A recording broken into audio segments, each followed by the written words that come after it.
जो अवैसी साहब हैं, उन्होंने बड़ी ही बहुत क्रिटिसाइज किया पाकिस्तान को। तो सर मुझे हैरत ये हो रही थी कि पाकिस्तानी बड़े गालियां दे रहे हैं, उनको बहुत बुरा भला कह रहे हैं। वो कह रहे हैं जनाब गोली का जवाब गोले से दूंगा, गोली का जवाब गोले से। लेकिन ये तो वही पाकिस्तानी है जो अवैसी के पाँव धो धोकर पीते थे। यानी ऐसा होता था कि मोदी को बुरा कहते थे और कहते थे देखो अवैसी कितना जबरदस्त बंदा है, देखो अवैसी मुसलमान है वहां का और कितने जुल्म होते हैं और अवैसी डट के खड़ा है। मेरे पाकिस्तानियों, जाली जंगी जीत का ऐलान करके, जाली तस्वीरें शहबाज शरीफ से हासिल करके, bullet with bomb, brick with वट्टा हैं, और ये दहशतगर्दी में रिमूव कर दूंगा। और ये बार बार खून की बातें, पाकिस्तानी अवाम के खून के साथ खेलूंगा, होली खेलूंगा, मार दूंगा, गिरा दूंगा, तो ये शोले के गब्बर सिंह वाली धमकियां दे रहा है। मोदी के बारे में तो ये बात करते हुए तुम्हारी मुंह में आ जाती है, मोदी के बारे में कोई बात नहीं हो रही। अब ओवैसी ने इनके खिलाफ ही बात कर दी है, तो और मतलब पता नहीं क्या क्या कह दिया, इडियट और जोकर्स। तो ये बहुत नाराज हैं। देखिए हालात बड़े खराब है। मैं समझता हूं मोदी साहब अगले 4 सालों के अंदर दोबारा पाकिस्तान पे हमला करेंगे। उसकी वजह है ना, ये सूट करता है उनको। बताओ कि मोदी ने ये काम किया, नाम लो उसका। डर रहे हैं, कंपे टांग रही हैं, माथे पे पसीने। मोदी का नाम ले लिया तो आलमी ताकतें नाराज हो जाएंगी। पाकिस्तान अपने अवाम के लिए कुछ नहीं कर सकता तो किसी दूसरे मुसलमानों के लिए क्या करेगा, क्या कर सकते। दोस्तों, पाकिस्तानियों को सुनकर हंसी आती है। कहां से आते हैं ऐसे लोग? ऐसा लगता है ये लोग हमारे गोले के नहीं हैं, किसी और गोले से आए हैं। कितने तेजस्वी हैं ये लोग। आप सभी हंसते रहिए और पाकिस्तानी कॉमेडी का मजा लेते रहिए, और चैनल को सब्सक्राइब करना और शेयर करना ना भूलें। धन्यवाद। एक तो मुझे ये बताइए कि एक जो असदुद्दीन अवैसी हैं इंडिया के, वो क्योंकि आपको पता है कि वो डेलीगेशन में भी एक हैं और इंडिया का इस वक्त वो बड़ा लोगों तक पहुंचा रहे हैं बात। तो उन्होंने क्या किया कि क्योंकि एक तस्वीर शेयर हुई है जिसमें प्राइम मिनिस्टर हैं और आर्मी चीफ पाकिस्तान के, और वो एक तस्वीर जो है वो एक दूसरे को दे रहे हैं। आर्मी, मेरा ख्याल है कि प्राइम मिनिस्टर ने वो पिक्चर दी है, तो उसके ऊपर ये एक शोर उठ खड़ा हुआ कि जी ये तो फेक पिक्चर है, क्योंकि ये तो चाइना की किसी जंग की पिक्चर है। तो उसके ऊपर जो अवैसी साहब हैं उन्होंने बड़ी ही बहुत क्रिटिसाइज किया पाकिस्तान को। तो सर मुझे हैरत ये हो रही थी कि पाकिस्तानी बड़े गालियां दे रहे हैं, उनको बहुत बुरा भला कह रहे हैं। लेकिन ये तो वही पाकिस्तानी है जो अवैसी के पाँव धो धोकर पीते थे। यानी ऐसा होता था कि मोदी को बुरा कहते थे और कहते थे देखो अवैसी कितना जबरदस्त बंदा है, देखो अवैसी मुसलमान है वहां का और कितने जुल्म होते हैं और अवैसी डट के खड़ा है। अब ओवैसी ने इनके खिलाफ ही बात कर दी है, तो और मतलब पता नहीं क्या क्या कह दिया, इडियट और जोकर्स। तो ये बहुत नाराज हैं। सर ये क्या हो गया? कि हुआ ये है कि अब ये बैकफायर हुआ है पाकिस्तान को ना, पाकिस्तान की इस पॉलिसी को असल में ये बैकफायर हुआ है। और भाई इंडियन मुसलमान जो हैं वो इंडिया ही उनका वतन है, ठीक है, और वो तभी महफूज रह सकते हैं, वो तभी अपने आप को एक एज ए इंडियन शहरी के तौर पे रह सकते हैं जब वो पाकिस्तान के पॉलिसी से वो डिस्कनेक्ट होंगे पाकिस्तान, ठीक है। और आपको मैं बताऊं कि जब ये 47 की ही शायद बात है, जब कायद आजम पहली दफा बम्बे से जब कराची आए थे ना, ठीक है, जी जी जी, कराची से बम्बे आए, बाय प्लेन आए थे वो।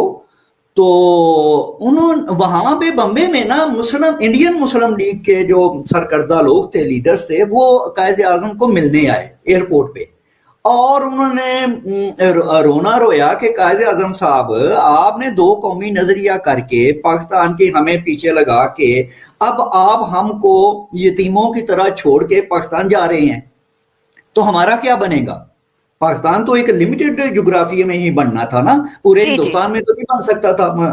तो कायद आजम ने इंडियन मुसलमानों को उस वक्त एयरपोर्ट पे कहा, उन्होंने कहा कि भाई अब आप मुहब्बे वतन इंडियन बनकर रहे हैं। ये कायद आजम का मैसेज था। बात यह है कि हमने हमेशा कोशिश की है इंडिया के या मुसलमानों को इंडिया के खिलाफ करने की, और दूसरी तरफ हमने सिखों की भी की है। सिखों को भी हमने यही चक्कर हमारा रहा है, हमारी पॉलिसी रही है कि सिखों को भी इंडिया के खिलाफ या हिंदुओं के खिलाफ किया जाए।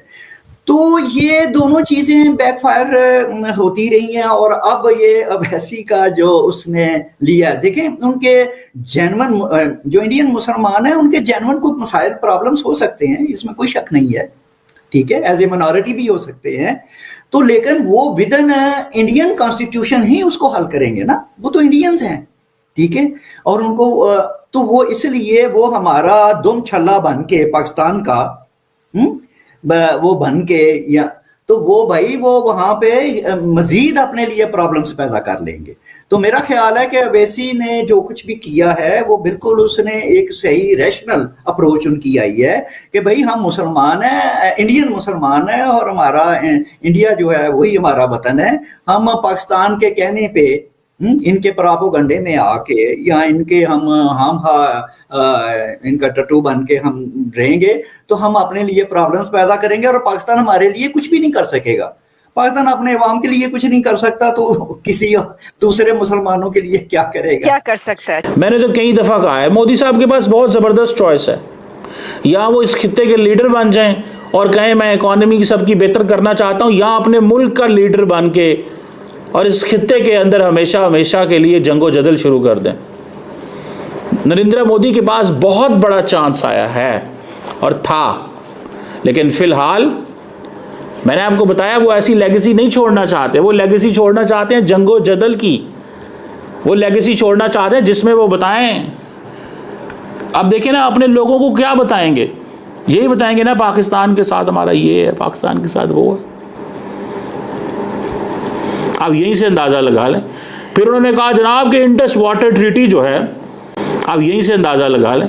फिर उन्होंने कहा जनाब के इंडस वाटर ट्रीटी जो है कि उसने हमें बहुत कुछ रोक के रखा, अभी तो हमने अबेंस में रखी है।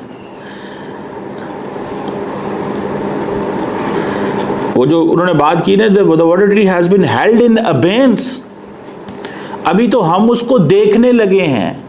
इस अबेंस में बहुत कुछ करेंगे, जब पाकिस्तान इंटरनेशनली इसको लेके जाएगा तो तब हम बहुत कुछ वहां पे जाके मान जाएंगे, बहुत कुछ कर लेंगे। तब तक इंडिया यूनिलैटरली, इंडिया इस खित्ते में एग्रेशन करना चाहता है, इंडिया एग्रेशन की बात करता है, लड़ाई की बात कर रहा है। अपने लोगों को कह रहे हैं कि मेरे लोगों को पानी का हक है, बिल्कुल पानी का हक है, but as per the law ना, वो जो अजय बंगा ने कहा था कि 1960 में ये जो ट्रीटी हुई उसमें दोनों मुल्क उससे निकल सकते हैं, एक थोड़े ही निकल सकता है।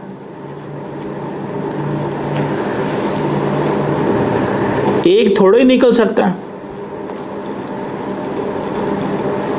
सो मुझे ऐसे लगता है, what I understand and what I have understood, the situation at the moment जो है उसको थोड़ा स्टडी करना चाहिए हमें। मोदी साहब रोज पाकिस्तान का जिक्र करते हैं, करें, अच्छी बात है, अच्छी बात है। वो कह रहे हैं जनाब गोली का जवाब गोले से दूंगा, गोली का जवाब गोले से, ईंट का जवाब पत्थर से। सो ये है मोदी साहब।